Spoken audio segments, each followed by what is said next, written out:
First rule of Fight Club is that you do not speak about Fight Club. Oh, you saw it? Just joking. Nobody got that joke. Okay.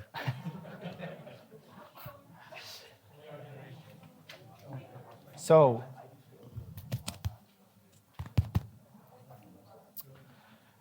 I'm going to start off, inshallah. My name is Muhammad Hamou. I'm on the board of directors for the Muslim Wellness Network. We're going to start off just going through who we are and some of the data pieces that we collected.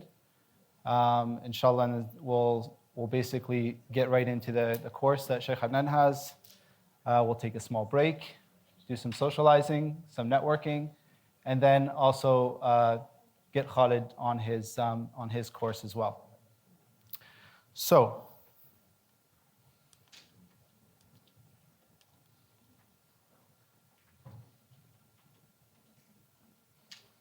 we good, Fahd?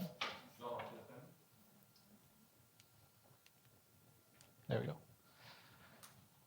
Who's been to the MuslimWellness.ca website? Very good. So you'll find there our vision, our goals, our 10 commitments. We have them around development, service, empowerment. Development, enabling people to grow into healthier versions of themselves, including their Islamic knowledge, vocation, relationships. Service. You keep saying Muslim Mass, it's Muslim Wellness, right? Muslim Wellness Network. Yeah. I heard it Muslim Mass twice, but that's fine. Sorry. Aspiring to serve the group for the sake of Allah as a way of fulfilling the status of stewardship, khilafa, istikhlaf, and servanthood, ubudiyya. So Shaykh Adnan's going to get into those concepts, inshallah. And empowerment, facilitating opportunities for people to use their talents across various domains in service of the wellness of society. We spent a lot of time putting this stuff together. It's not an absolute. We might revisit it in the future. We would welcome feedback, but it is pretty good, inshallah. So I welcome you all to visit and check it out. This is as of 1 p.m. today. I think we're at 164 registered right now. A lot of people have sent their apologies. Some people are doing this remote. We are sending some videos, but we do prefer everyone to be here, inshallah. So we're 50-50, which is pretty good. Our level of education is very high, alhamdulillah. It should be noted that this is like a pretty elite group in that we are highly educated. Half are, basically in university, high school. The other half are professionals, post-secondary, master's, professional degrees. And that will help us, as you'll see. This is our age distribution based on birth date or year. So about almost 50% are after the year 2000. And then we have a pretty straight line in terms of from 1975 on till 2000. So inshallah, this group can help this group expand.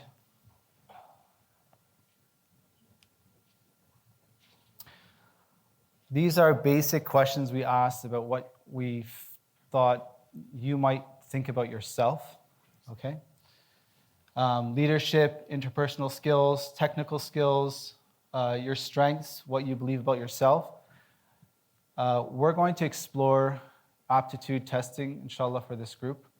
So you might think you're an amazing organizer, but your actual leadership is off the charts. You might not know that.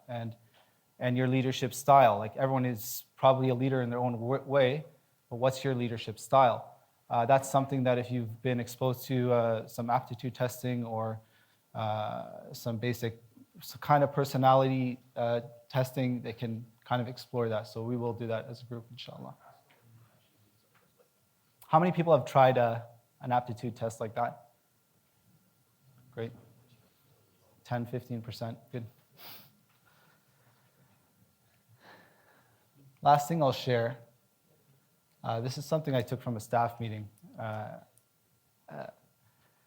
The foundation for learning is relationships.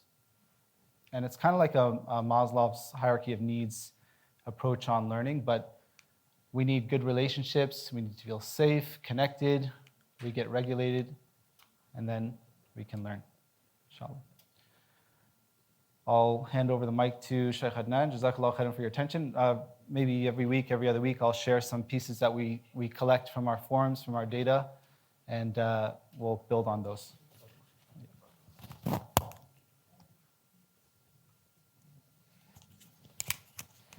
All right, assalamu alaikum. So, first of all, are the sisters able to see from behind? We're okay. We can like have the guys shift to one side and the girls shift to another side if needed. I asked last time, but no one seemed to want that. Sister didn't get very excited when I suggested it. Yeah, we can work it out next time, inshallah. Maybe we can have a piece here for the sisters to come closer to able to see stuff. Can you put on my, these aren't my slides. Yes. Yeah. So inshallah, as Abu Ali Jazallah Khair kind of shared with you the demographic or the breakdown of the people who are with us, whether they are attending here in person or some of them are attending remotely, or those will kind of be in and out. We do encourage at the beginning trying to be around as much as possible, because a lot of this is called a network. Now, it could have been called anything and you wouldn't probably care, like Muslim Network Association, Muslim Network Institution, Muslim Network Masjid, who cares? It really did matter to me. Like, it's called a network. It's none of that, it's a network. The goal here is to connect people. People get to know one another. The example I always give is I prayed in masajid for years. I remember this has happened, it kind of bothered me, that I'd been at the LMM for like 5 years praying, and I realized that there's a guy there who's been praying there for the full 5 years with me. I don't even know the guy's name. For the full 5, I saw him every single day. He saw me every day. We would nod to each other. Sometimes give nothing. I never asked him his name. He knows me just because I get on the minbar every once in a while. So this is the guy. But I don't know the guy's name, and that's obviously a flaw in the way that we kind of function. That's not how this is supposed to be. You're supposed to get to know people, especially if you're seeing them all the time. And as a minority community, it makes no sense to me that we don't have those skills, and we're not actually advocating for those skills to exist if they don't exist. So we call it a network, and that's why we call it a network. The goal here is for us to get to know each other a bit more. It's hard for you to have animosity towards someone you know well. It's hard for you to have bad assumptions on someone you know well. It's easy to someone that you don't know. It's easy. It takes no effort at all. So that's kind of why we're doing this, inshallah. So there will be a lot of activities and kind of advocating, encouraging people who are, to get to know one another. So if you're introverts, you will be uncomfortable, and if you're an extrovert, it'll be your party. So here's the first. I have a number of sessions. It's called Introduction Course. I put a lot of time in preparing the introduction course. This is not something that I actually ever intended to give in a public halaqah, because it's not something that I think is actually suited for a public halaqah. Rather, it's suited for those who are kind of looking towards either improving themselves or understanding Islam in more depth, and maybe even finding ways to spread it and learn it academically. But you need to have a basis. We all have to have some foundation. So these 20 topics, each one will be given over either 1 session, 2 sessions, 3 sessions. Some of them will take up to 5 sessions to actually finish the whole thing. So this will be a number of months for me to get through the whole course. This is the didactic part of this course. And of course, Abu Muhammad will be doing some didactic parts as well. As we move along, we will start to incorporate a little bit more interactive aspects of the mentorship. But I do need everyone to start understanding what I'm trying to teach and why I'm trying to teach it and what we're trying to change here and what exactly do we need to. It's pointing out maybe some of not the flaws, but maybe some of the missing pieces that we have as an ummah. So I talked about this last time, but I'm going to repeat it because a lot of you weren't here, and it was towards the last few minutes, everyone was tired. The first session is called the fundamental principle. And this is the fundamental principle of the deen. This is what Islam was built on. And it's very simply, it's into 3 parts. This part number 1, it's Iqraa. This is the fundamental principle. This is what Islam was built upon. This is what the Prophet ﷺ's philosophy was built upon. This is what the Islamic empire was built upon. This is how we moved forward as an ummah. This is how we went from a scattered nation in the desert of Arabia to a nation that's basically ruled three continents, or the full old world within a couple of decades. And it was built on this very simple concept of Iqra. And this principle it runs deeper than just the jurisprudence. It runs deeper than theology. This is literally a part of your DNA as a Muslim. This goes as deep as it can go within the deen. It's the first word that he heard, alayhi salatu wasalam. And the meaning of the word Iqra again, gather, analyze, understand, accumulate, contemplate, observe. These are the words. If you go to the Arabic, I'm not going to bore you with Arabic grammar, but if you go back to any of the Arabic dictionaries, and Lisan al-Arab or Mukhtar al-Sahah, you just take a look at what the word Iqra actually means, you will find all of these meanings and more. It doesn't mean to recite the written word. It can mean that, meaning using it for that is right, it's not wrong. But limiting it to that is completely wrong. You cannot limit it to that because there's a word for it. For reciting the written word, yatlu, or tatlu, that's reciting the written word. Iqra means way more than that. Now the Prophet ﷺ, as we see, in that night where it all began in Ghar Hira, that's what he thought it meant when Jibreel came to him in all of his grace and magnificence and hugged him, and to the point where he thought he was going to die, and he was sure this must be death. I have no other explanation of whatever this thing is doing to me. Besides, this must be what death is like. And he kept, every time he let him go, he would tell him, Iqra. I don't know how to read. He would say, Ma nabi qari. It wasn't like I don't want to read. We sometimes read the hadith and think he's refusing to read. No. He's fine. He just doesn't know how to read. He was never taught, alayhi salatu wasalam, as a child. He had to work from the age 8. He never got that education. So he doesn't know how to read, recite something that's written. He kept on asking him, Iqra, and then finally the Prophet ﷺ would tell him, fine, I'll read, just stop hugging me, and I'll read wherever you want. So he shows him, and he doesn't really show him anything. He just starts reciting upon him, Iqra bismi rabbika alladhi khalaqa, khalaqa al-insana min alaqa, Iqra rabbuka al-akram alladhi allama bil-qalam, allama al-insana ma lam ya'lam. And in the first 5 verses of the Quran, you have 6 references to the concept of to knowledge one way or the other. Whether it's the command of read, whether it's the verb of taught, or the verb of learning, or the actual tool of knowledge, which is the pen, bil qalam. This is in the first 5 verses of the book of Allah subhanahu wa ta'ala. And if that wasn't enough for you to understand what this principle is, then the next surah was going to be called al-qalam. If that wasn't enough, then the Prophet ﷺ told his basic function by a man by the name of waraqa, which means paper, basically. And I can't really understand, I can't really see more coding into something than this. This is being made extremely clear in terms of what direction this ummah is going to be going down. So these are the first 5 verses of the Quran, very much heavy on the concept of knowledge and learning and seeking that. I think this is as far as he went. Okay, and it's a nation, so we're a nation built on the pursuit of knowledge.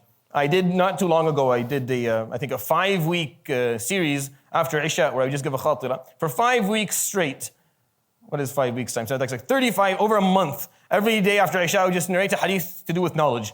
And I barely scratched the surface of the number of hadith that are actually out there. Like there's still maybe at least 3 or 4 times the ones that I did. This is one of the issues the Prophet ﷺ talked about all the time. He encouraged this every single day. This was one of the basic concepts or principles or values that he continued to teach people throughout his life, ﷺ, the importance of learning, the importance of pursuing knowledge. This was a big deal.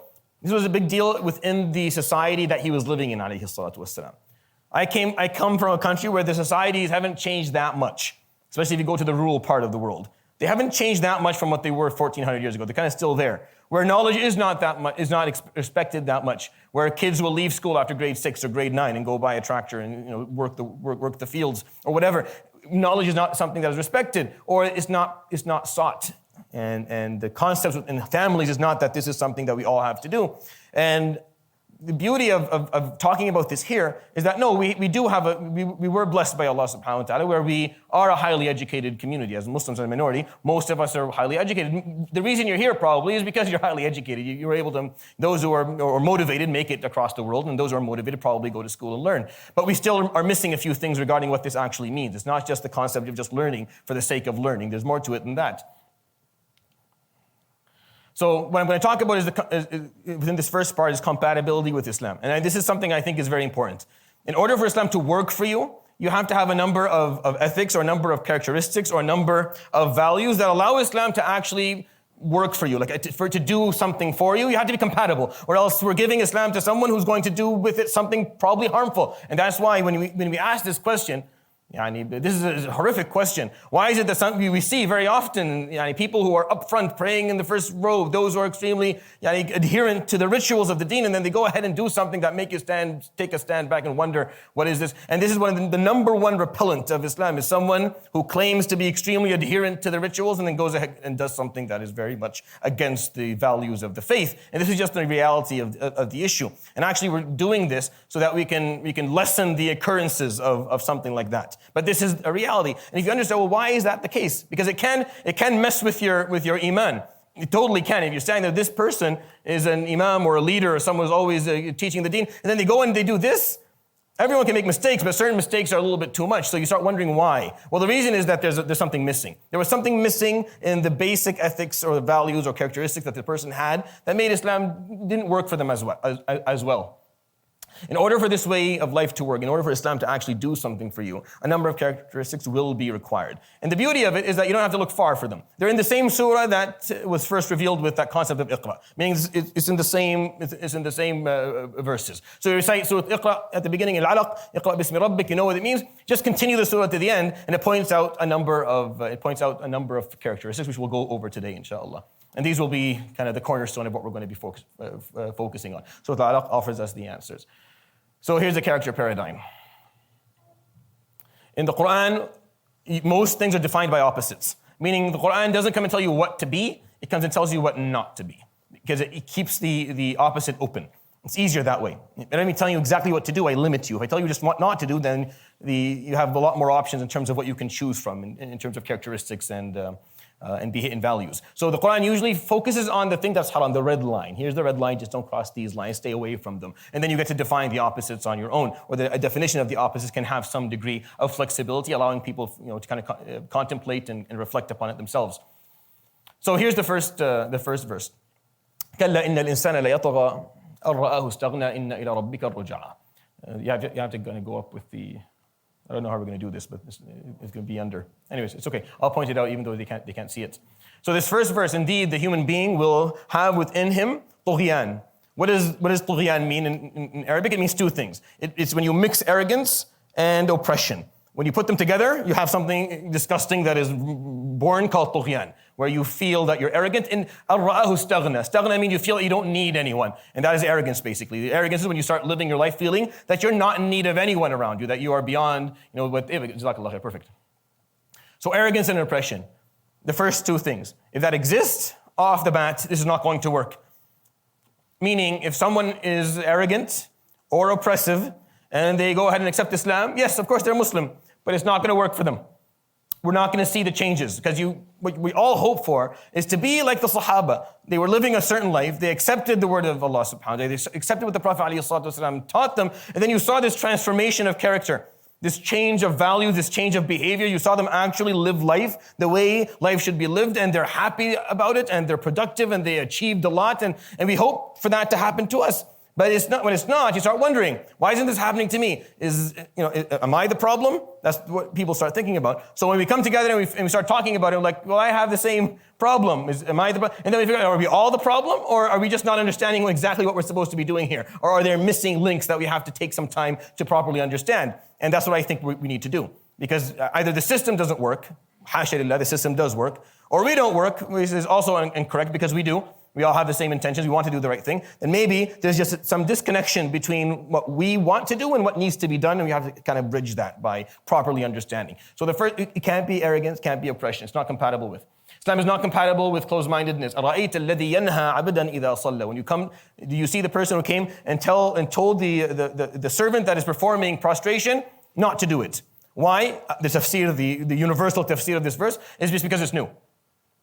Because it's new. They didn't have a reason why they didn't want the Prophet ﷺ to be praying the way he was praying. It was just new to them. When you refuse something new, just because it's new, that's closed-mindedness. That's a problem. You can't refuse something just because it's new. There has to be a proper criteria for why something is happening and you're not comfortable with it, you don't like it. The fact that it's new is not a good enough reason. That's just not a good enough reason. The Prophet ﷺ did something to the people of Quraysh. To them, it was new. It's not what they had been accustomed to for the last number of decades or generations or centuries. So they came and they started telling them not to do it just out of the fact that they're not used to it or it's new to them. That doesn't work. Closed-mindedness will not work. Number 4. أرأيت إن كان على الهدى أو أمر بالتقوى. So this is what the Quran is saying to the person who's to the disbeliever. Do you see what if the person that you don't like or you're not listening to, Muhammad sallallahu alaihi wasallam, what if this person is guided? What if what he is commanding is of piety and great character? Did you ever consider that? Or do you not have the ability? Islam is not compatible with prejudice and bigotry. Meaning you can't be someone who lacks objectivity. That has to be the case. What if the Prophet ﷺ is saying the right thing? Did you ever consider that? Did you ever consider that maybe the other person speaking has a point? If you're not able to make that consideration, at least entertain that there may be, some haqq in what the person in front of you is saying, that this is a problem. That you're prejudiced off the bat, you're already bigoted right off the bat. There's no room within your mind to accept that maybe the other person is saying the truth. That's a problem. For them, the Prophet ﷺ was that whatever he was saying was refused just based on the fact that he's saying it. The example in the Quran when the people of Salih who believed in him came and told the leaders, قالوا أتعلمون أن صالحا مرسل من ربه. You know that Salih is sent? That's what the leaders are telling the believers, the weak believers. You heard that Salih is a prophet? قالوا إنا بما أرسل به مؤمنون. Yes, we believed in what he is sent with. What was their answer?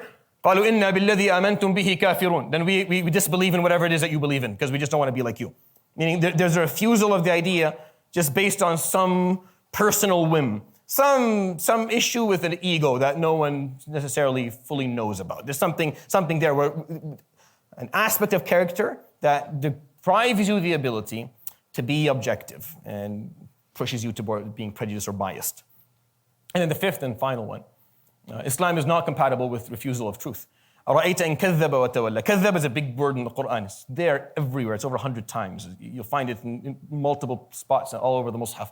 Kadhaba means refused something that seemed to them to be the right thing. Meaning you're offered evidence regarding any debate or any argument or any two options. And you're listening to the evidence, but you refuse what seems correct to you just because there's some part of you that doesn't want to agree with it. That is takdhib. Kufr is disbelief without knowing exactly why. Meaning without specifying why the person is disbelieving. Kadhaba, which is the actual problem, is the evidence was presented to this person.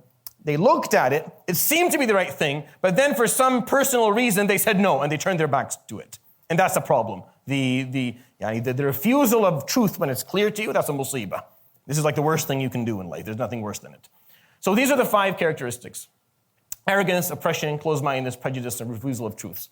This makes someone non-compatible with Islam. You can download Islam on the motherboard. It's not going to work. Nothing's going to happen. Nothing's going to change. Nothing's going to change at all. This person will continue to be arrogant and oppressive and closed-minded and bigoted and refusing of truth. Just this time in the name of Islam. That's all that's going to change. We're just going to use Islam as the umbrella, which is worse than anything you can ever do. You see, those who oppress or are arrogant or are closed-minded in the name of some other ideology, in an ideology of kufr, well then at least it's clear to people that's being represented in this manner. But when it's done in the name of Islam, this is a huge problem because now you're misrepresenting what this faith is actually about. And you're basically, you're manipulating, not theoretically, because the theory is still in the Quran and the clarity is still there, but practically speaking, as far as people's perspectives are and the world view of who we are and what we stand for has been manipulated to a point where it's hard to change. In every case of a young person who left Islam, behind it was something like this. Some misrepresentation of Islam that occurred, whether practical or theoretical, most of the time practical. But they're so far down the road that nothing I say will matter anymore. There's nothing I can say. They won't listen. Can I just argue? Can I just explain to you that what it is that you were subjected to, what it is that you saw or heard or was told is actually very incorrect and it's not compatible with Islam at all, but it's too late. Most of the time it's just too late. They're not willing to listen. So that's why this is very dangerous and it's important to understand. Now, if you understood what I meant by the character paradigm with opposites, so these are the opposites. This is what we shouldn't be. So let's make it a bit more easier for ourselves. What should we be then? The other side of the coin. So arrogance, the opposite of that is humbleness or humility.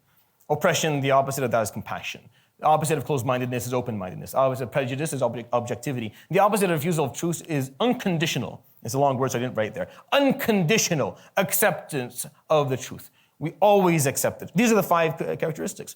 I want you to take a moment and think about them for a moment. Think of someone, just to kind of go entertain the idea, play along with me. Think of someone who is very humble. Very humble. Whenever you deal with them, they're extremely humble. They have it's not that artificial humbleness where it's just an act, but when it comes to, actually humble. A lot of humility that is genuine. Someone who's very compassionate.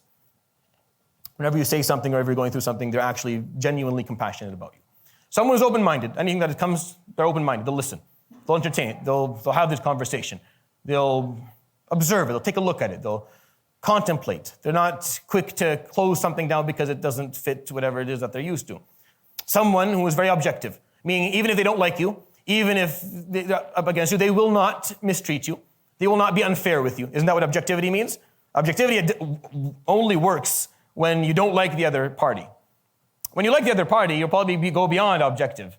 You'll be compassionate and you'll be, supportive and all that stuff. Objectivity matters when you don't like the other party at all. You're waiting for them to make a mistake. Are you still able to not allow your emotions? وَلَا يَجْرِمَنَّكُمْ شَنَآنُ قَوْمٍ عَلَىٰ أَلَّا تَعْدِلُوا. And do not allow the hatred of another group cause you not to be fair. That's what the Quran says. One of the most beautiful verses there. Do not allow the hatred of another group force you to be someone who's unfair suddenly, being objective. Imagine someone who always accepts the truth. The moment you prove something to them, even if it goes against what they have claimed initially, they'll accept it immediately. There's no hesitation. They don't continue to argue with you, even though it's obvious that you have the right point and they don't, but they just want to argue for the sake of arguing. You know what I'm talking about. This happens all the time in life.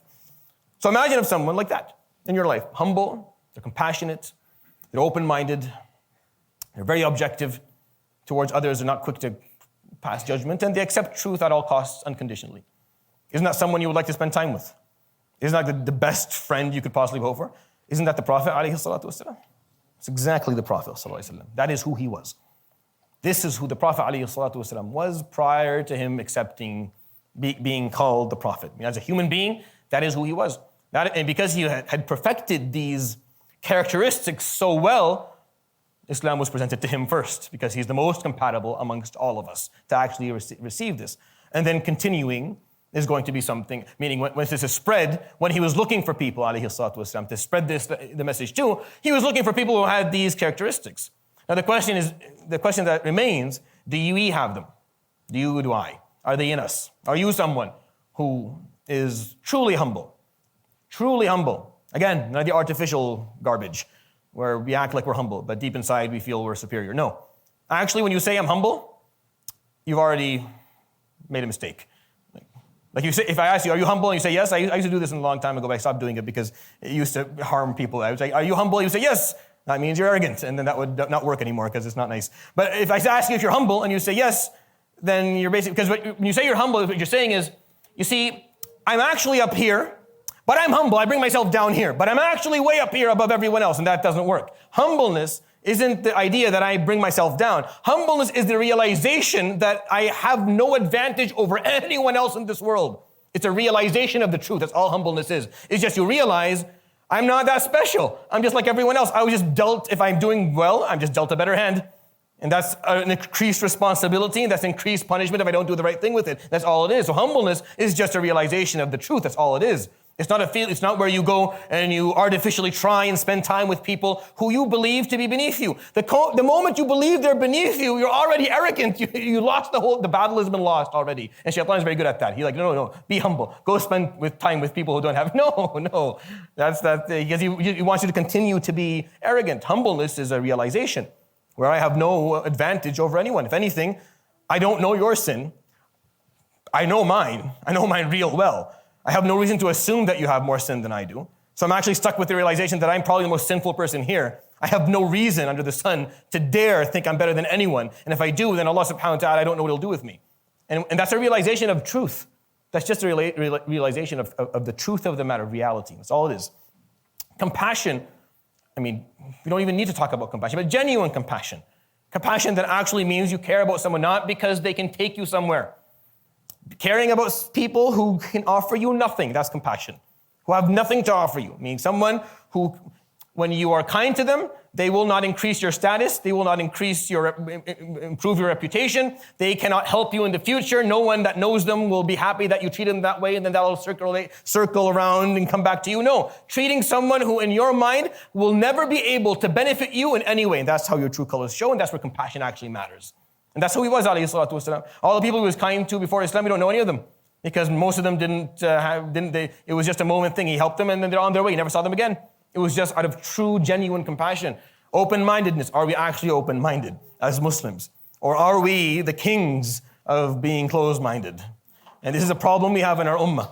where we either have those who are extremely close-minded or those who want to be open-minded, and they end up going to extremes that literally dilute the values of Islam to the point where it's almost unrecognizable anymore.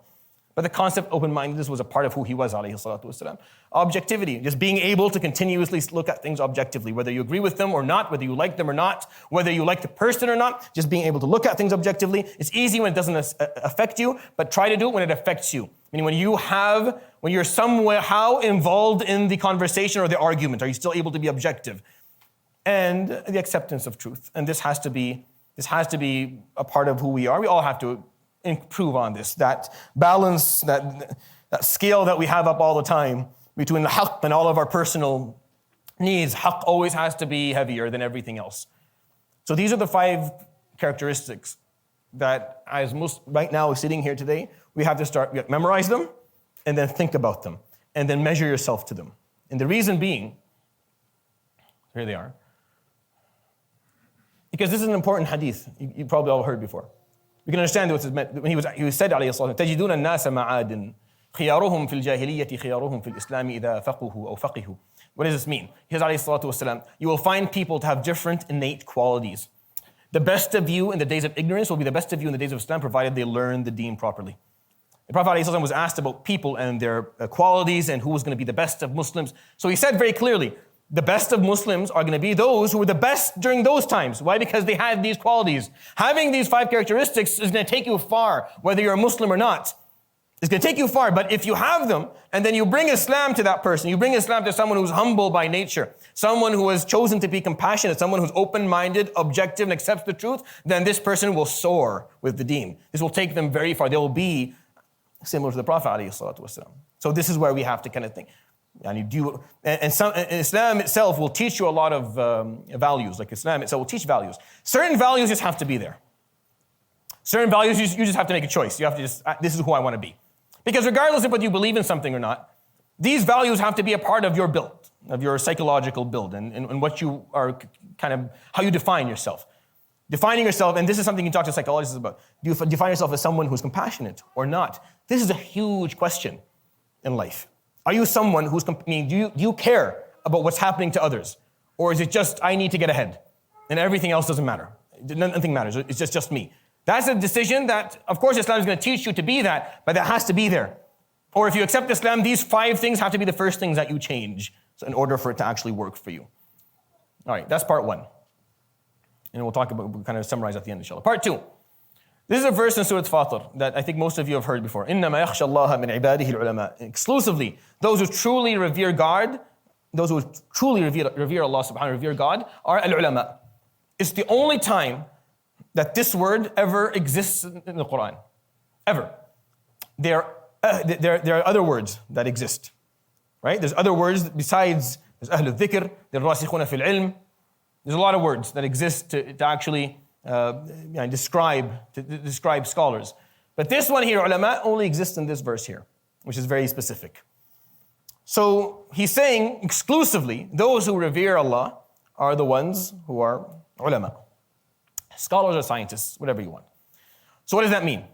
And who are these ulama that we're talking about? So we have to answer 2 questions here because this is very important. This is a verse that does not have any context to it, meaning it doesn't come with a story for us to say, okay, contextualize it. That's number 1. Number 2, it has innama at it. So an innama it means exclusively. It's not there to emphasize that indeed those who revere, no. This is saying exclusively those who truly revere God are the ulama. So this is worthy of taking a few moments to understand it. So who are the ulama? Let's go back to the verse and figure out who these ulama are, because the verse will tell you more. We are led to believe, or usually what we talk about is the ulama are the ulama of the tafsir and hadith, which is true. Obviously, those people are going to have a high degree of reverence, 100%, and nothing I'm saying is actually taking away from that. But let's go back to the verse itself. Just go back to the ayah and see what the ayah is saying. Here's what the ayah is saying. ألم تر أن الله أنزل من السماء ماء فأخرجنا به ثمرات مختلفا ألوانها ومن الجبال جدد بيض وحمر مختلف ألوانها وغرابيب سود ومن الناس والدواب والأنعام مختلف ألوانه كذلك إنما يخشى الله من عباده العلماء. So I kind of made it a bit easy. So he's saying subhanahu wa ta'ala, do you not see that Allah subhanahu wa ta'ala descended from the sky water? Meteorology. فأخرجنا به ثمرات مختلفا ألوانها. And we produced from the earth plants that have different species. ألوانها doesn't mean colors. ألوان means species here. The word لون in Arabic doesn't always mean color, but it's taken and used for color because those are also species to some degree. But when it's talking about animals or talking about living things, الألوان is not colors, it's actually species, which is botany. ومن الجبال, talking about, and from mountains, which is geology. جدد بيض وحمر مختلف ألوانها. You have rocks that are white and red and different types and colors. So ألوانها here is again not colors, it's types, different types of rocks. وغرابيب سود, petrology, talking about the science of rocks. ومن الناس, and then from people, human beings, anthropology. والدواب, biology, which is creatures. Right? Everything that's not a human being that walks on the earth is called dawab. So when you're called dawab by someone, it doesn't really mean anything. It's just you're not. Every living thing is a dawab, including myself. Not enjoy that too much, but we're basically all dawab. But as a species, you're a human. That kind of gives you a little bit of an edge. But what dawab is biology, and then what an'ami is the biosciences of why? Because what is an'am specifically? An'am are the livestock. Now livestock, are they natural creatures? Like cows and camels and, no, they're not. They actually didn't exist like that in the wild. Like a cow didn't exist the way a cow does. There's a lot of biosciences went into the human beings playing around and to make something that would serve their needs in terms of how much milk it gives and the meat and what it can do. So biosciences. And then at the end of this, he says, إِنَّمَا يَخْشَى اللَّهَ مِنْ عِبَادِهِ الْعُلَمَاء. And exclusively those who truly revere God are the scientists. So what type is he talking about here? Am I making my point? Are you understanding what I'm trying to say? He's building up all this verse, talking about water from the sky and different plants from the earth and different species of these plants and different colored rocks and mountains, and he's talking about different types of people. وَمِنَ النَّاسِ وَالدَّوَابِ وَالْأَنْعَامِ مُخْتَلِفٌ أَلْوَانُهُ كَذَلِكَ, different species of different races of human beings, different species of animals, even different species or types of livestock. And then at the end of that, he says, and exclusively those who revere God are scientists. So that means he's talking about these type of scientists. Right? It would be very safe to say that. Islamically, by the way, it's very safe to say that. It's not to say that other scientists or other scholars don't revere God. No. But what he's saying is that these ones, the ones who know this stuff, are the ones who truly revere God. All right. See, the key word here is khashya. I'm looking around to see if people are getting. He didn't say exclusively those who believe in God are the scientists. No. He didn't say that. Because in your mind, you're probably saying, well, the majority of these scientists don't believe in God at all. Yes, true. He didn't say believe, right? You go back to it, he says yakhsha. Doesn't say believe. Believe is a different thing. He's talking about reverence, meaning there's already belief there. You're probably wondering why this is important. I'll tell you in a moment. The reason that reverence is important here, if you believe in Allah subhanahu wa ta'ala, and the process that takes you there is a different process than what you actually learn in science itself.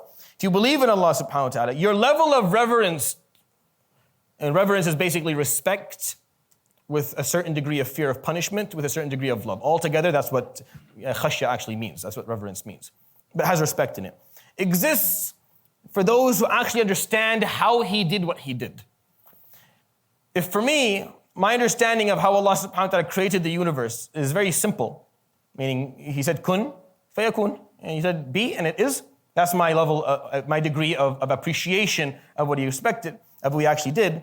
And then someone else who actually studied geology and studied botany and studied biology and understands how the world works, their level of appreciation of how this world came to be is on a much higher level. So they understand what God did differently. They see the magnificence of how Allah subhanahu wa ta'ala actually brought all of this to be the way it is.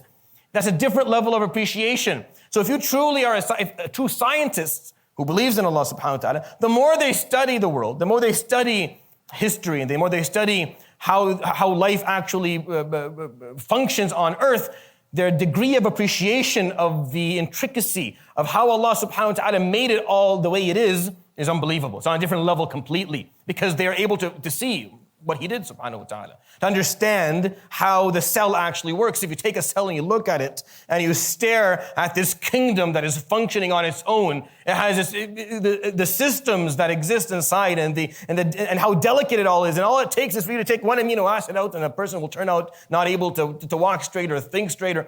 When you look at all that, you just come to appreciation of what he did, subhanahu wa ta'ala. So you have true reverence. The true degree of reverence comes from that.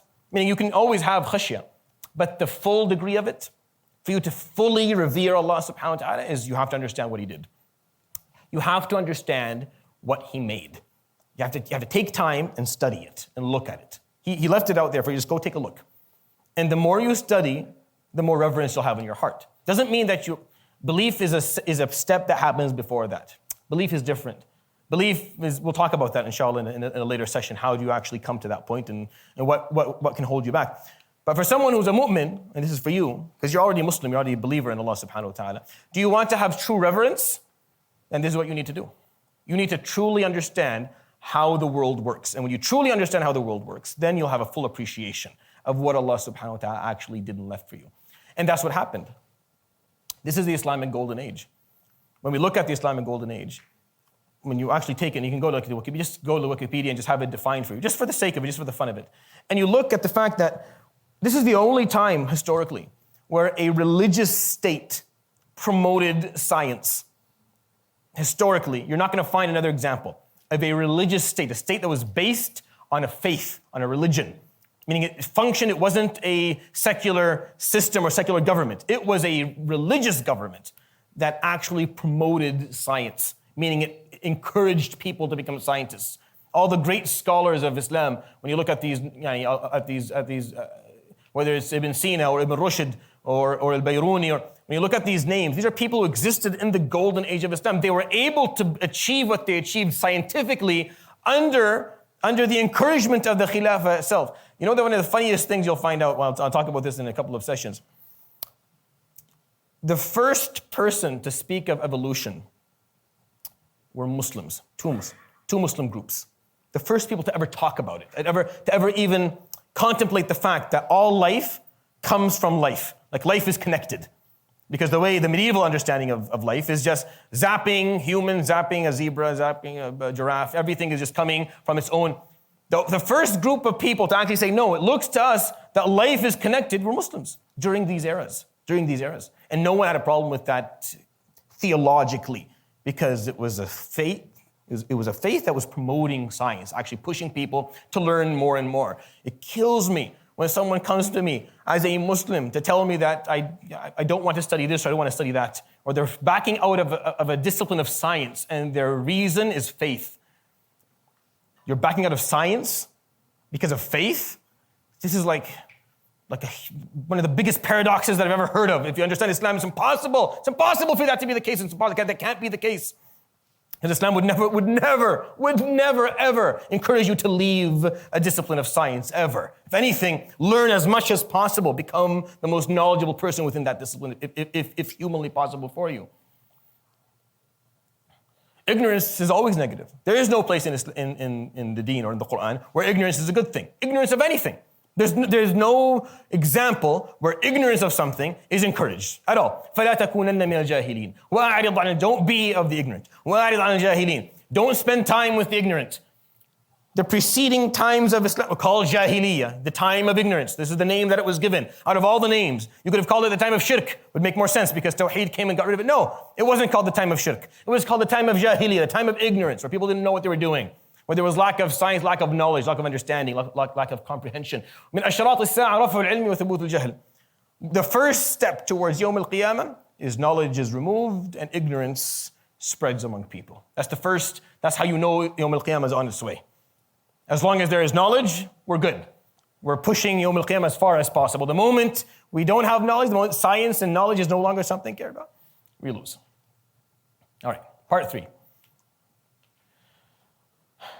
Between status and knowledge, here's an important topic that you should think about. So, you know who that guy is? Hippocrates, right? So I'm a physician, and there's a lot of physicians here.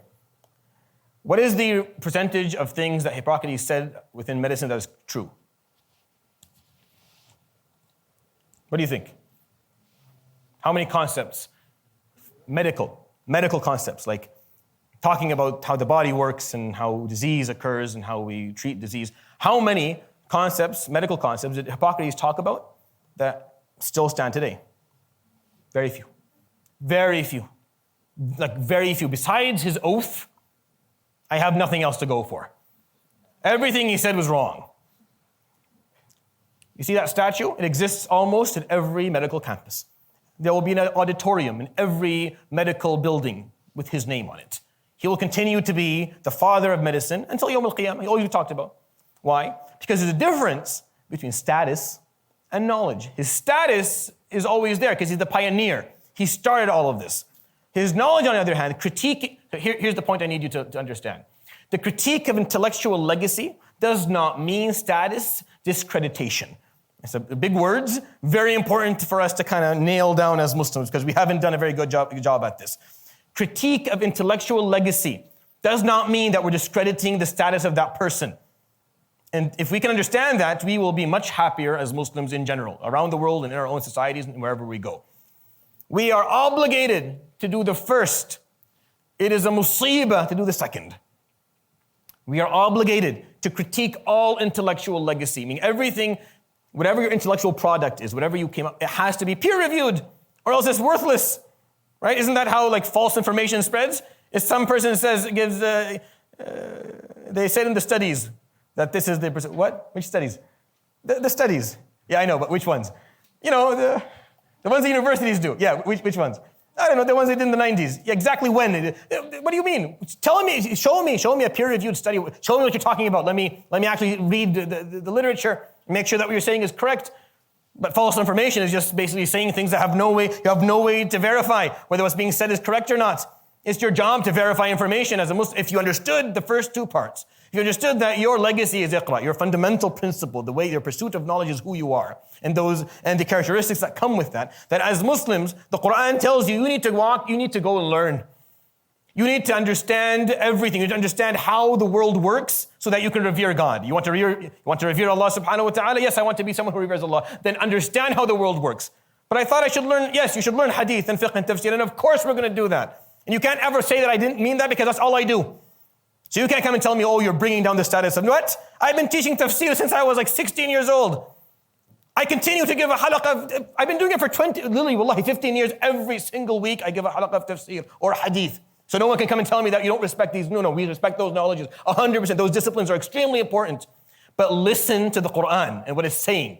It is saying that if you truly want to revere God, understand how the world works. Understands botany and geology and biology. Know it so you can revere Allah subhanahu wa ta'ala. That's what the Quran is saying. Of course, we're going to study the Quran itself and understand it, understand everything regarding it and affiliated with it. That is basically a no-brainer. This is very important. إِنَّ أَكْرَمَكُمْ عِنْدَ اللَّهِ أَتْقَاكُمْ. The best of you are those who are the most pious. What we do is we look at status and knowledge to be equivalent sometimes in Islam. Meaning we think that if I am saying, Wallah, Shaykh al-Fulani said this, and this, in my opinion, is wrong, that somehow I am disrespecting that person's status.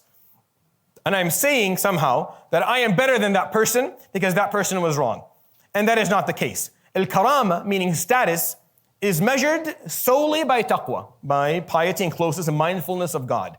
Who knows what degree of taqwa you have? No one but Allah subhanahu wa ta'ala knows.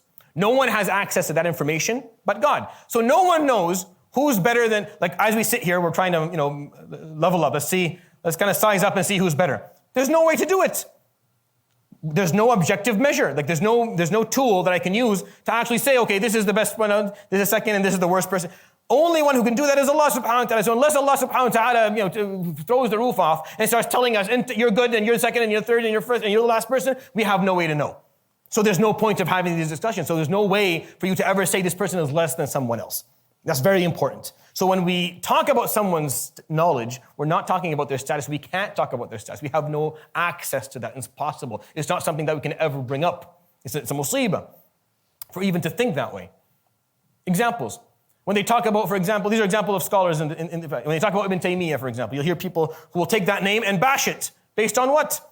Why are you bashing the name? Or someone who takes the literature or the intellectual legacy of this scholar and look at it and say, this was wrong and this was wrong. And then what you end up having is a fight. Because those who love this scholar take that as a disrespect to the person themselves, and then they fight. Or someone who likes Ibn Arabi, listen to someone else who is actually taking the intellectual legacy of this scholar and looking at it and saying there's all these mistakes, and they take that as disrespect to the scholar. These scholars are the scholars of our ummah. Their status is preserved until Yawm al-Qiyamah. You can't. These are the names that Allah subhanahu wa ta'ala used to protect Islam throughout the centuries, all these names. That never changes and should never change. And in our minds and our hearts as Muslims, we should not allow that to be changed. Just like in medicine, Hippocrates will always be the father of the... Doesn't make a difference how many mistakes we find in the books that he left or whatever teachings. It doesn't make a difference. He pioneered this. He stood his ground and he made sure that medicine exists. Just like these scholars, at a time when it was very difficult, they held on to Islam and they preserved it through their work, even though they probably made a lot of mistakes intellectually. Criticizing those mistakes has nothing to do with criticizing their status. Scholars who make political choices, something that happens all the time. You like a scholar, and then they say something politically that you don't like. What happens? We immediately bash this human being and everything that they ever did. Differentiate between the intellectual legacy of someone and a political choice. They're not the same thing. People make mistakes, but look at the intellect. If you're someone, if you go back, if you're objective, then you're okay. Let's see what their fiqh was like. But I don't like the person. This person stood by this dictator. You don't have to like the person. If you're objective, it doesn't matter what you... Actually, if you're objective, the only time you can show your objectivity is how you'll deal with the intellectual legacy of someone that you don't like. That's how you're able to prove it. There's no other way to do it. Someone you don't like specifically, are you willing to listen to what they had to say at least? You don't have to like them. Actually, that's when you're going to do it properly. Disagreeing with prominent scholars' opinions. When you disagree with someone's opinion, doesn't mean you think that scholar is ignorant or doesn't know what they're doing. It just means you had an opinion that was different. And this is not talking about the general public. But when you watch or you think about Islamic knowledge, that's how this has to be looked at. There will be disagreements between those who talk about the deen. We have to be very smart about how we approach stuff like this. Disagreeing with someone doesn't mean that you are dissing their character. You're saying that they don't know what they're doing or that they're any less than who they actually are. Intentions are unknown. You can never point out a person's intention, ever. You can never do it. We don't know what people are thinking or feeling. We have no idea. We don't know why people did what they did. So we have no way to judge them. So we have no way to say why he did this because he's... Hypocrisy is a severe accusation. If you call someone munafiq, if you call a scholar that you don't like munafiq, you understand what you just did? You are now sizing up against that person yawm al-qiyamah. You feel you have the ability to do this?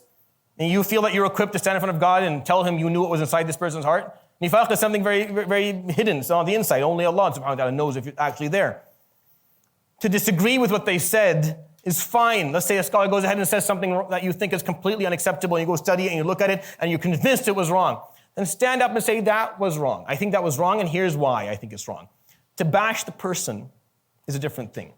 And to take that critique of the intellectual legacy as disrespect to the person is also a problem. That's why as Muslims we continue to fight all the time. We're always fighting. All the time. Every time someone critiques a thought or brings a criticism towards a specific fatwa that was given or an opinion that exists in Islamic history or is new, it turns personal. Immediately we turn it into something personal. We start pointing fingers at the person who said it or the person who was answering it, and we turn it, and isn't that dirty politics? When you have two candidates running for office, right? The person who has the good idea gives the idea. The other person starts saying, do you see the pictures that we found on his phone? Do you see the emails that he sent Fulan? Do you see that this person when he was younger, he did this? Yeah, okay, he's flawed. But what about the actual argument this person is making? They won't, and it's known to be, this is dirty politics. This is how you do. This is how you win an election. You just get people to stop listening to what's being said and just focus on maybe the flaws of the character.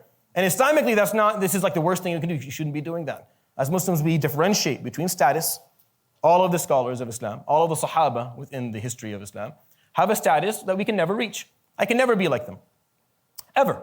I can never be like any of them. None of us can.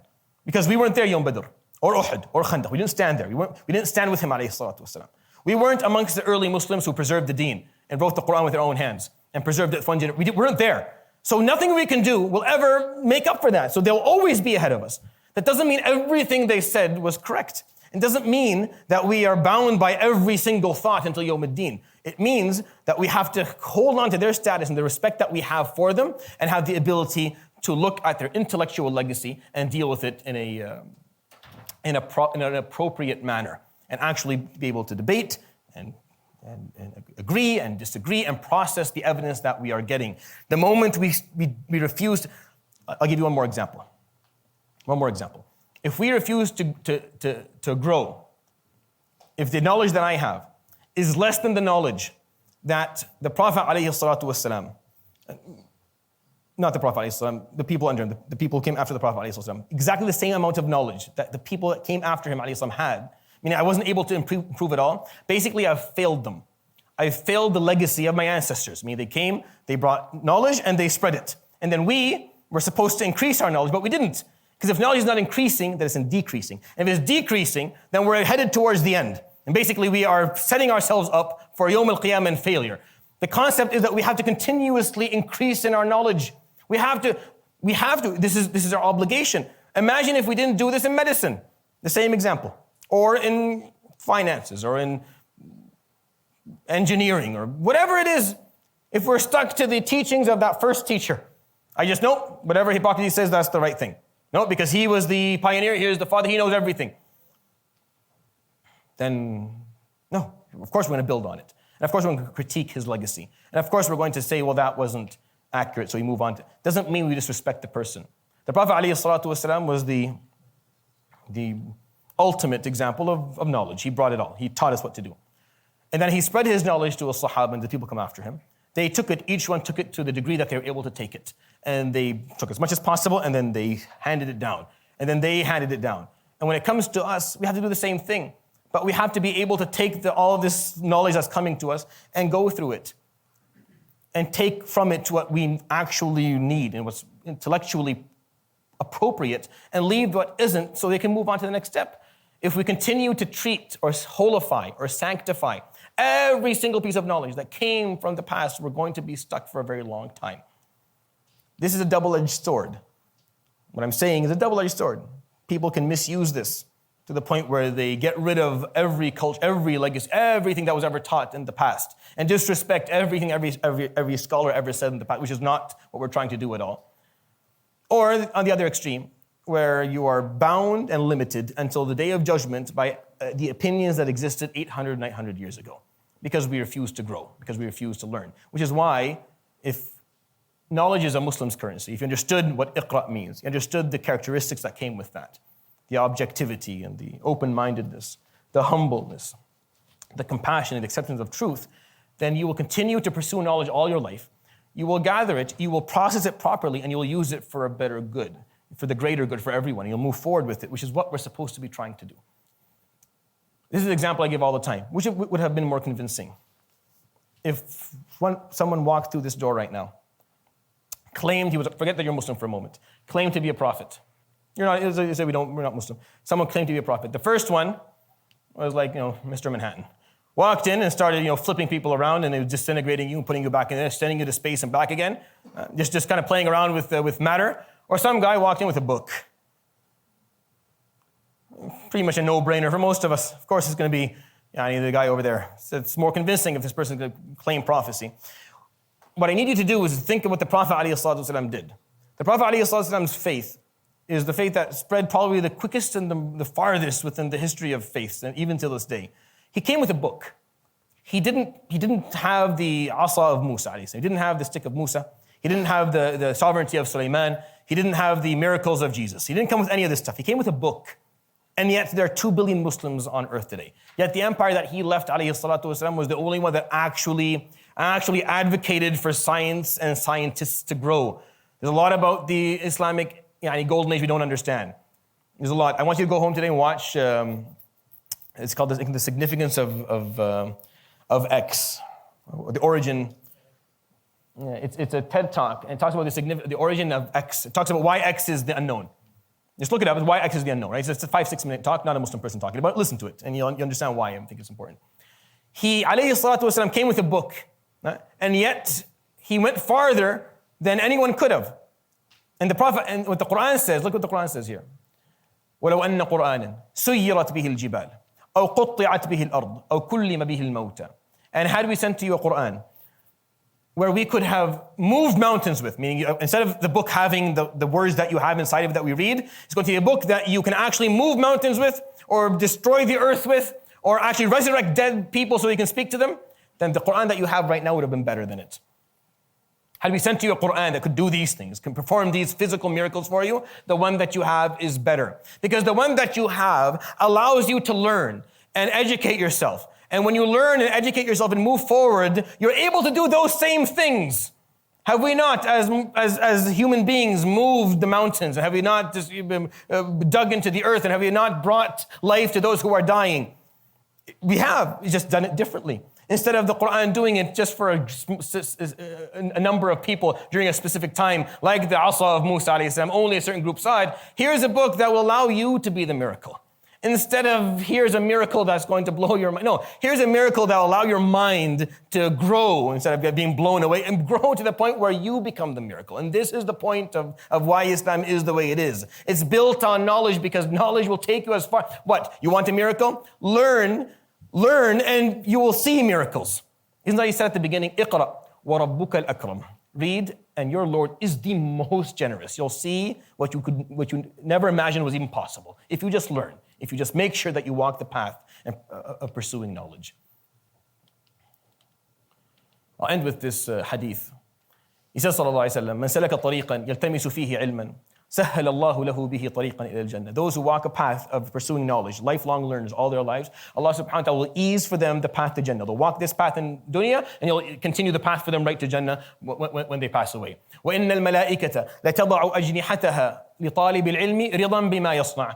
And as you walk towards your pursuit of knowledge, or as you pursue knowledge, malaika will put their wings down on the ground to soften to cushion your walk, to make it easier for you. Why? Because they're happy. Because malaika know what the universe was built on. Malaika know the purpose of life. Malaika understand the true currency of this world, which is knowledge. So when they see you finally realizing that and walking the path of actually learning and embracing that fundamental principle of Iqra, they become very happy. And they cushion your walk, because now you figured it out. You figured it out. Others don't know what it is. You figured it out. You know now that it's knowledge, that is science, that's ilm, that will make a difference for you. To go beyond that. وَإِنَّ طَالِبَ الْعِلْمِ لَا يَسْتَغْفِرُ لَهُ مَنْ فِي السَّمَاءِ وَالْأَرْضِ حَتَّى الْحِيتَانِ فِي الْمَاءِ. The person who pursues knowledge, everything in the cosmos and on the earth is making istighfar for him, even the fish in the sea. Even fish in the ocean are making istighfar for someone who pursues knowledge. Why? Because every living thing also understands the reason Allah created all of this, and what the point of it was, and what we're trying to do with it is knowledge. What was the first thing Allah subhanahu wa ta'ala did with Adam? The first thing. In the Quran, what's the first thing He did? وَعَلَّمَ آدَمَ الْأَسْمَاءَ كُلَّهَا. He taught him. First thing He taught him. Because knowledge is based, and then we lost a lot of it. And then we lost our way from it. And we lost the characteristics that would allow us to actually take it, embrace it, and use it properly. وَإِنَّ فَضْلَ الْعَالِمِ عَلَى الْعَابِدِ كَفَضْلِ الْقَمَرِ عَلى سَائِرِ الْكَوَاكِبِ. And the value of a scholar in comparison to someone who just does his rituals is the difference between a full moon in the sky, the night sky, and the stars beside it. وَإِنَّ الْعُلَمَاءَ وَرَثَةُ الْأَنْبِيَاءِ. And indeed, scientists and scholars are the ones who inherit prophets. إن الأنبياء لم يورثوا دينارا ولا درهما وإنما ورثوا العلم فمن أخذه أخذ بحظ وافر. See, prophets didn't leave a legacy of money. They didn't build anything. They left a legacy of knowledge. They left knowledge. Scholars are the inheritance of prophets. So if you learn, if you increase your knowledge, then you are inheriting from the prophets, because they didn't leave money. They didn't leave physical things. They just left knowledge. So take it. You are the closest you can be to a prophet when you know things, when you learn, when you live a life of learning. Here's a summary I have for you. Becoming lifelong learners of all needed disciplines of knowledge, every needed discipline of knowledge. Define what disciplines of knowledge are needed. The Quran already told you. Botany, biology, all that is good. All that will increase your reverence. You're fine. Learn all that. Learn all of it. Learn everything and be a lifelong learner. Not some man salaka tariqan. You walk the walk. You walk the path of someone who's a lifelong learner. It's not that you learn and then I'm done. We all think that way. Once I'm done, no, there's no done. Why would you want to be done learning? Think of it. Why would you want to stop learning? Always, learning is fun. I know that we're told the opposite, and that's why we hate school. But forget about school. Learning, knowing more, increasing the amount of knowledge that you have. Jannah, the most beautiful thing in Jannah is going to be the knowledge. Is the fact that you have access to infinite knowledge. You can know everything.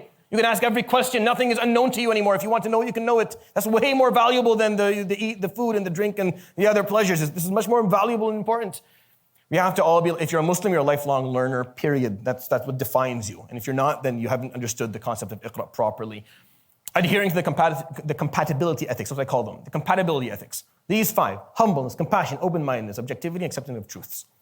Take that as your, this is your commitment. This is the oath that you're taking. These are the 5 things that we will commit to. Why? So that Islam works. So we hear someone talking about the deen, they give us advice, it actually works for us. Don't you think it's weird? The Prophet ﷺ taught, didn't speak a lot. We speak way more than he did. He only said a few things, said it a few times to people, and they immediately embraced it and lived it because they had the compatibility. But we keep on talking about the same concepts a million times. Nothing changes. We just keep on going back to the same cycles because there's something missing in our own ethics. Knowledge is the path of enlightenment and greatness. That's what happened historically. That's where we are right now, and that's what's going to take us to where we want to go. It's knowledge. You want to get out of this mess that we're in? Knowledge is the way out. It's the only exit. It's the only door. Everything else is a wall. It's a dead end. You're going to slam right into it. Knowledge gets you out. It opens the doors for you, and that's what we have to pursue as Muslims. And then lastly, learning to discuss opinions, not people. It's important that we learn to do this. When you discuss an opinion that if someone said that you think is wrong, you're not bringing down the status of that person.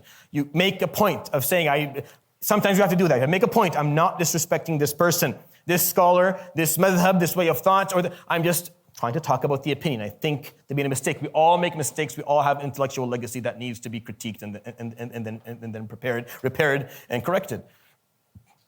Some action tasks for all of us. I think you should have daily learning. 10, 10, 15 minutes a day. I've been doing this since I was maybe 13. Every day, I read 10 ahadith every day. Every day. Since I was 13. Every day. You understand what every day means? Every day. Every day, 10, 15.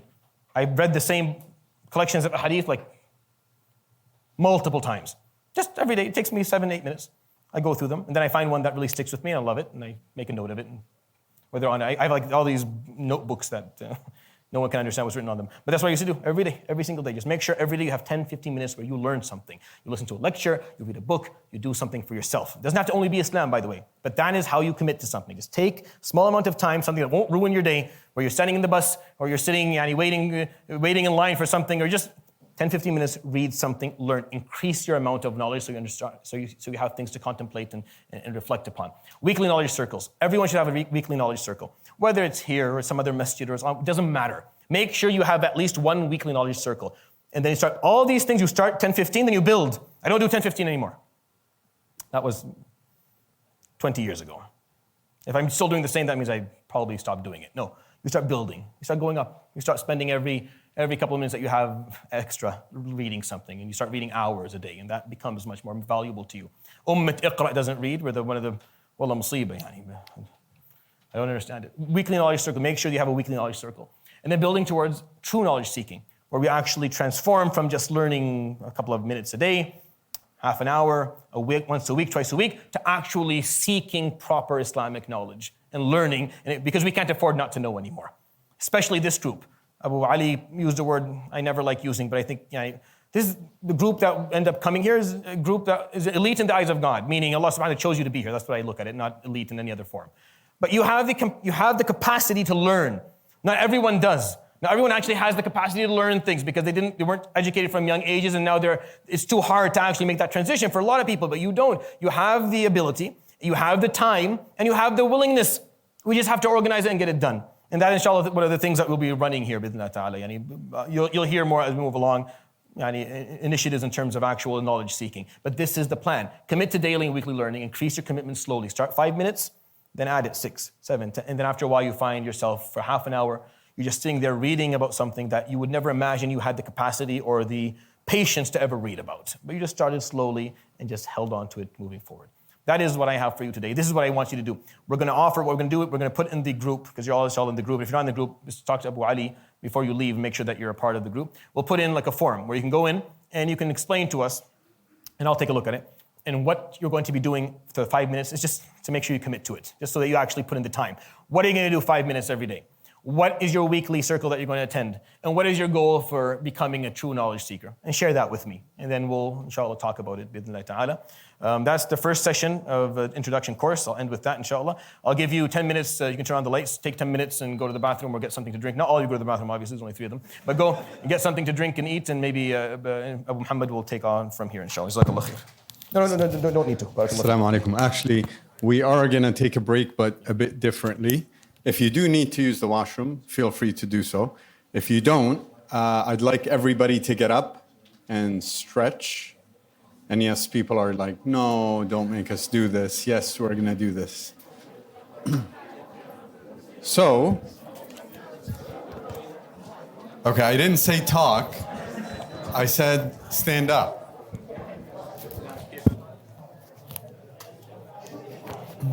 So, Assalamu alaikum. Lots of energy in the room. Just maybe quiet down for 2 seconds. Fadal. Yeah, go ahead. So, can everybody hear me? I don't yell. Don't make me yell. Assalamu alaikum. Yes. See? Let's let Khalid speak. He has a very low voice. Go ahead, Khalid. That's what happens when you say take 10 minutes and go to the washroom. Don't say that again. Okay, here's what we're going to do. We're going to do an activity. And the activity can take 4 minutes, can take 40 minutes, and we miss Maghrib. So you get to choose how long it'll take. I'm going to say these instructions hopefully once. I don't want to repeat myself, but if I have to, I will. What I'd like you to do, sisters on their own, brothers on their own, look around and see somebody that you do not know. You don't know their name, you don't know who they are, maybe you've seen them before, but you don't know who they are.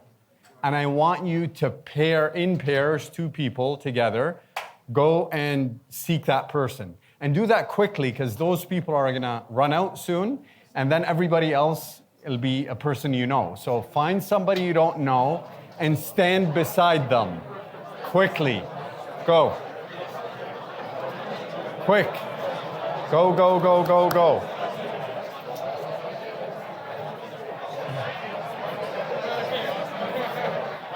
Okay. You found somebody? Okay. I didn't say talk. I did not say talk. Yes. Perfect. Maryam is my go-to. Thank you, Maryam. I didn't say talk. I didn't say anything. I didn't say introduce yourself. It's okay, we don't need to tape this. Just find that person and stand next to them. Now, what I'm gonna do is I'm gonna ask everybody in this room who has found somebody that they do not know to move to that side. And if you did not find somebody that you did not know before, go to that side.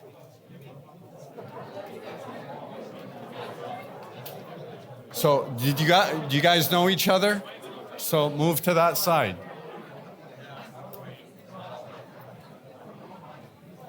Okay. Okay, this is going much better than I thought. I am surprised. Where's Maryam? Another one, Maryam. Where's Maryam? Whistle, please. Thank you. You got to teach me how to do that. So I am surprised because I thought there'd be more people on this side than this side.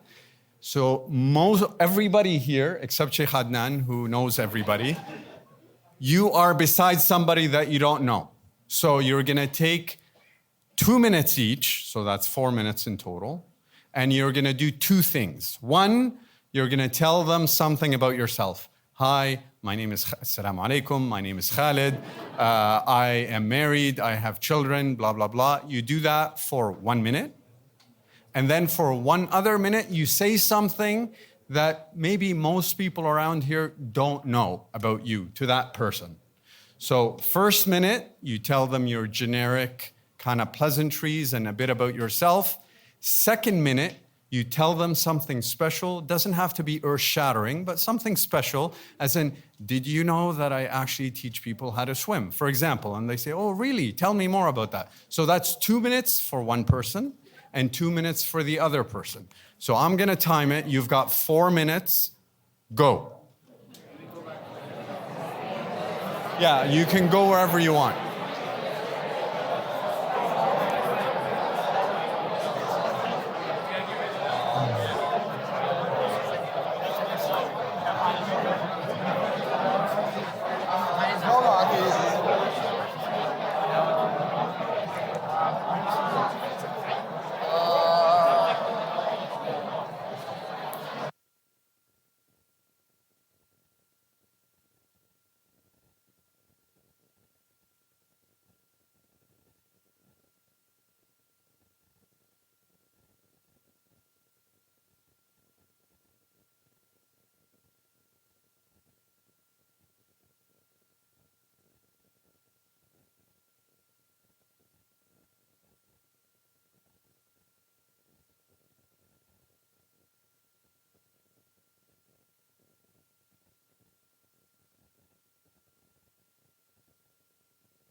One more. I love it. Okay, Jazakumullah khair. This was perfect. Can you get back to your seat, please?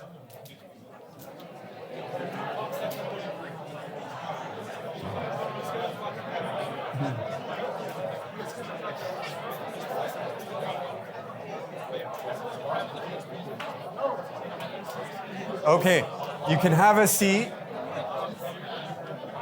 And we don't have a lot of time before Maghrib, so I encourage you to have a seat as quickly as possible. Okay, I need to ask 3 questions and give you 1 piece of data. So, that was actually much better than I thought it would go, so give yourself a round of applause, please. Thank you. We're going to switch things around just in terms of timing because Maghrib is coming in very quickly, and we're going to do some Q&A now. But before we do Q&A, if you allow me, I'm going to ask 3 people. I'm going to pick you if you don't volunteer, and I pick people. I'm not a nice teacher like Abu Ali.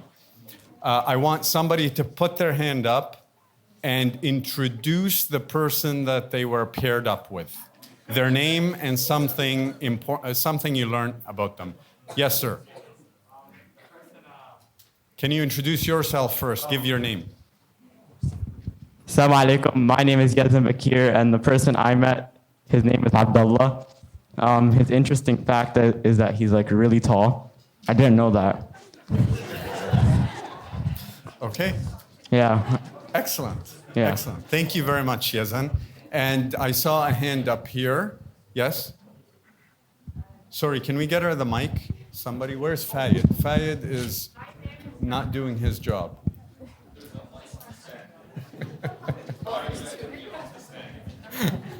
Yes. My name is Shabnam. Sorry, can you My say that name again? is Shabnam. Okay. Shamna. And I met her Khala, mashallah, and she is finishing her study. And her husband is also doing PhD, and they have kids, and she is from Mecca. MashaAllah. From Mecca, that's enough yani, for us. Al-Yaman, who's Sheikh Aman's wife, who's beloved to us, very, very beloved, mashallah, and taking over the masjid with his Quran program. They said, oh, we're going to start with 30 students. All of a sudden, we have 600. I don't know how that happened. Taib, one more person who wants to volunteer to introduce the other person. Yes. Say your name and who the other person is and what you learned about them. Okay, assalamu alaikum. My name is Amar, and I was introduced to Asma, but I guess you already knew about me because I teach grade 8 at LIS, and one of my students is her niece. So we've never met, but when I told her who I was, then and she is now a stay-at-home mom, and she loves it, and she's a running coach too, and she's training for a marathon in October. MashaAllah, very nice. And she's your wife. Yes. Yes, and I didn't know that when I picked on you. So, Jazakumullah khair, the point behind this exercise is this is a network. For the network to work, we need to know who each other is. So I encourage you to look for these opportunities to learn about other people. And everybody's interesting if you just happen to be interested in them. So now we have a few minutes before Maghrib. If you have a question, we'll pass the mic on to our dear Sheikh. Feel free to come up to the mic and ask it, or put your hand up and ask what you'd like. Go ahead.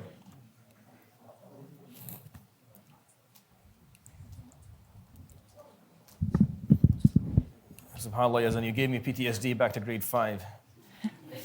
I thought I was done with that stuff. You followed me here.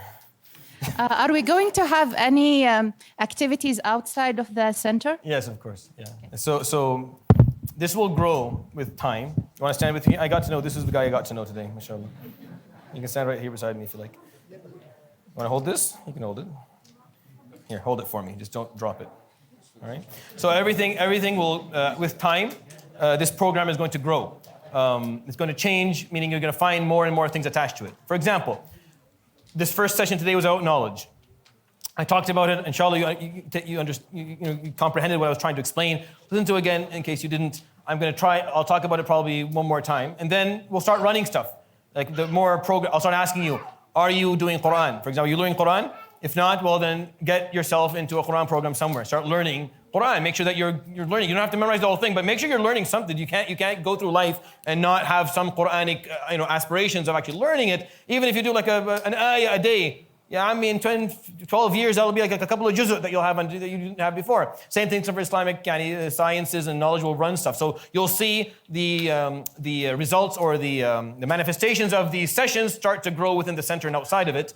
And there will be a lot of activities, inshallah, that will be attached to the topics that we talk about as we give these topics as we go along, inshallah. And what I'm hoping for is that as you listen to these things, something sparks in the minds of those who are attending. And you say, well, I want to help, try to move this forward. I want to be a part of, because we obviously the 4 or 5 or 8 of us can't do all of this. We actually need everyone to get involved on the capacity that they can get involved in and do something, champion something, do it amongst the topics that we'll talk about, and let everyone else benefit from it. And of course, it's not going to be stuck to this room here. Inshallah, a lot of the stuff that we run will be elsewhere, but it's going to be steps taken. Sorry that we took long today. What I found this was a trial to see how long it would take for me to do the.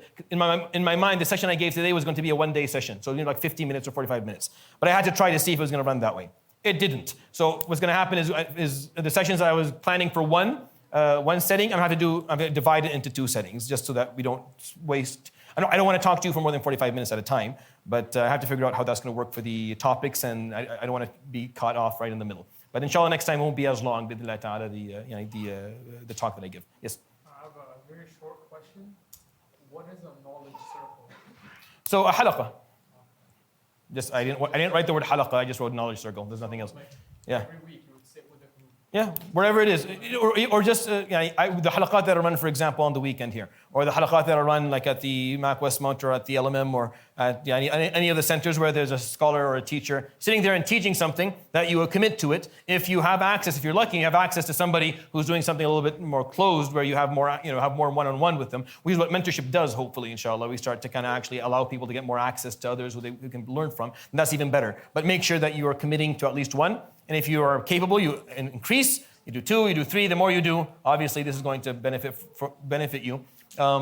Especially if you're, still in your teens and your 20s. No one expects you to do anything during those years.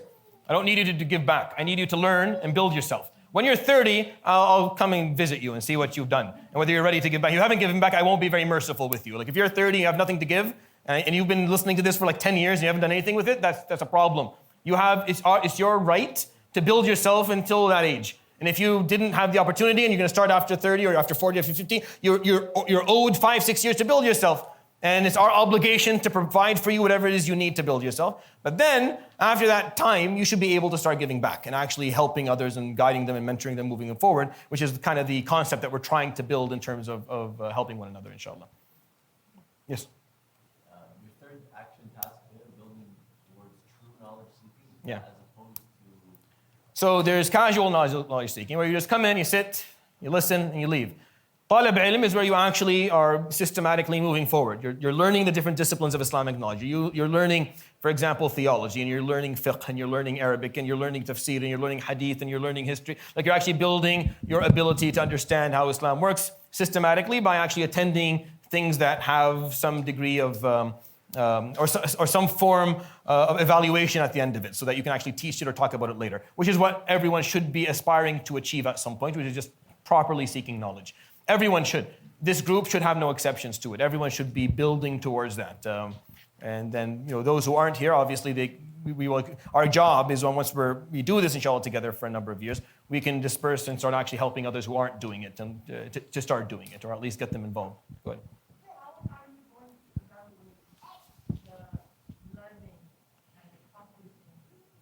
Yeah, so the evaluation for the mentorship program in general is something that will take different forms. The learning part, we won't be, I'm not going to give certificates on the introduction course. I just need you to attend it and listen to it. And then you make a decision in terms of how much you agree to what's being said and how much you want to adhere to it. But the actual learning aspect of what we're going to do, like for example, when we start the Imam Development Program or the Scholar Development Program, and we run courses where you can actually apply to the course and register and attend the course, there will be evaluations at the end of it. Mostly it'll be oral, meaning it'll be the authentic Islamic way of actually evaluating someone and knowing something is the oral way, it's not the written. But for this course specifically, what I'm going to be teaching, I'm not going to be evaluating people on how they on how they understood it. Rather, it's going to be mostly on the action tasks. Our commitment to the action task. Are you going to do this? Are you going to take, from now on, are you going to make sure that every day in your life there's 5 to 10 minutes a day where you're learning something? And mentorship is what's going to make sure that happens, because you can't do this alone. You do this in a group. You need someone to encourage you or someone to help you along. So it's more of the social commitment that we're hoping that will allow this to happen, rather than any other form of evaluation. Yes? When you were talking about the knowledges Yeah. that we are supposed to learn within the surahs, Yeah. Where does physics fall into all of that? As any other discipline. The examples that we're giving in the surah, we just talked about the movement of the world, whether it's the water coming down from the sky and the plants coming from the earth and the way the mountains exist and the way the human beings and all other animals exist. It's actually asking you to observe the world around you and learn from it. So a part of that observation is math and chemistry and physics and all the other disciplines of knowledge. So those aren't to limit the sciences you should learn. Those are just giving examples of the different sciences that you should be looking at, and everything. And at the end, knowledge is all connected, right? Knowledge is all connected, whether it's Islamic. And actually the biggest mistake we've made is when we differentiated between worldly sciences, we call them worldly sciences, and Islamic knowledge. There are no different, they're all the same. Knowledge is knowledge. Whatever you learn, you're learning. If you're learning it with the right intention, with the right mindset, it's going to take you closer to God, and it's the right direction. So we shouldn't differentiate between them, Allahu A'lam. At least that's something that I take seriously. We'll talk about that a little bit next time, inshallah. Any other? Go ahead. So there will be interactive sessions, inshallah. We have to get through some of the didactic stuff first. One of the biggest problems in actually building societies is that there's two problems. Either it's all didactic and people get bored, or you start interactive way before you should, meaning people start talking about stuff they don't know what they're talking about. So again, a problem of discussions is when we're talking and there's no basis. What are we basing what we're talking about? Like, do people have the qualification to talk about this stuff, or are we just going to talk for the sake of wanting to talk? One of the worst things I grew up witnessing were the Islamic discussions amongst people who weren't scholars, meaning family members. You're sitting there, and then a couple of friends starting talking about Islam. And it's amazing what people say, because they have no idea what they're talking about whatsoever. They've studied nothing. They've heard maybe one sheikh talk about this one time, and they probably misunderstood what he said that day. And they're fighting about stuff, and there's a lot of disagreement. And that's what I want to avoid. I want to make sure that you are equipped, so that when you talk about stuff, you talk about them, and you have the right, you know what you're doing. Like, you know how to do it. You have the mannerism, the proper mannerism, and you have the proper information, and you have the proper approach to it, so that if you don't know what you're doing, you don't find it difficult to say, you know what, this is not something I understand. I have to go back, and then you know how to actually research it, so you don't end up coming back with that one my way or the highway type of approach that just makes things worse. So that's, before we get into discussions, which I know is people enjoy, we have to kind of let's build a foundation of how to understand things, inshallah, and then we can start moving towards that a bit more, bid'nillah ta'ala. Is it time for that? Okay. Then we'll end with that, inshallah. We will see you guys with Allah ta'ala next week. And if there's any questions, we have the group, and you can always contact us and ask if you want to know more. Inshallah. Barakallahu feekum. Subhanallah.